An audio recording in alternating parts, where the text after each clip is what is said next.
So, Well, yes. in fact, let me add to that. God assures in Quran about 16 times, I believe, that if you're a Jew or a Christian or of other faith, you need not worry about my grace. It is your deeds that I'm going to count on. You can count on me to recompense you for the good things you do. And even he said to Muhammad, the prophet, he said, he delivered that ayah, verse, that treat no other prophet less than your prophet. Yes. If God has said your prophet Muhammad is this superior, most prophet among all prophets, you think Muslims would have been arrogant? They would have. God has continuously given that message not to be arrogant. Arrogant creates conflicts, whereas humility builds bridges. Quran is repeatedly doing this, and I wish most Muslims can focus on these teachings of Quran that builds you to be a better human. And I'm glad. I was an atheist for a long time. I walked away from Islam because of the wrong translations of Quran I had read for years. And I can understand many of the evangelicals or Terry guy who wanted to burn Quran. They all have read the wrong translation of Quran, and that is the reason there is so much ill will.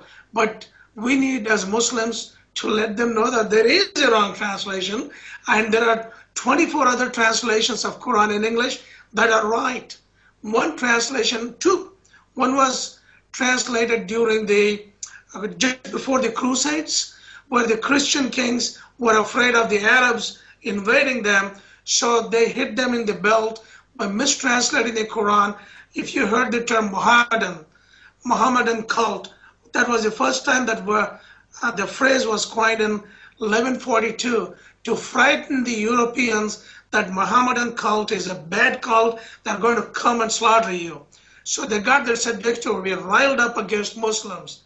In 1924, Muhammad Hilali Khan translated the Quran for political reasons. He inserted in the translation hatred for Jews and Christians that is not in the Quran. He inserted those words in the translation, and that bloody book translation is given out freely. Millions of people around the world, if you are a Jew or a Christian and open the book and read the first chapter, Surah Fatiha, the first 6 verses are beautiful.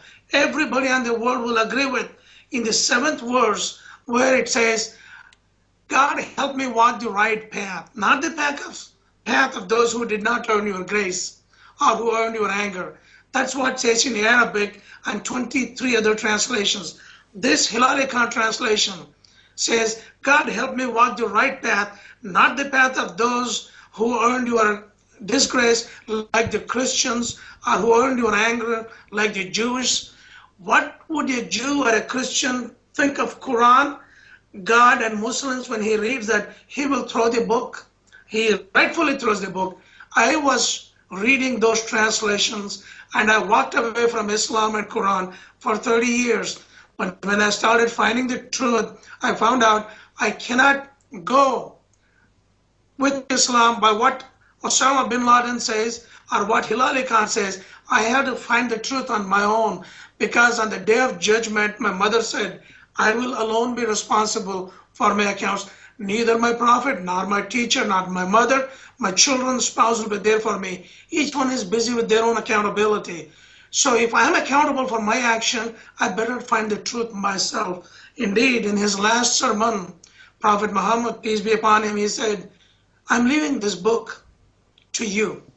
And I think that is our responsibility to individually understand Quran and do the right thing. Quran is a beautiful document of pluralism, of coexistence, how to live with each other, how to know each other and mitigate conflicts and nurture goodwill. To me, if I define Muslim, it's a very simple definition.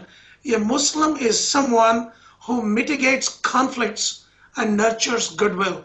Prophet Muhammad, in his 15 examples, this was what he did. In everything he did, you can see a mitigation of conflict and nurturance of goodwill. I'm sorry, I'm talking too much. That's okay. What problem?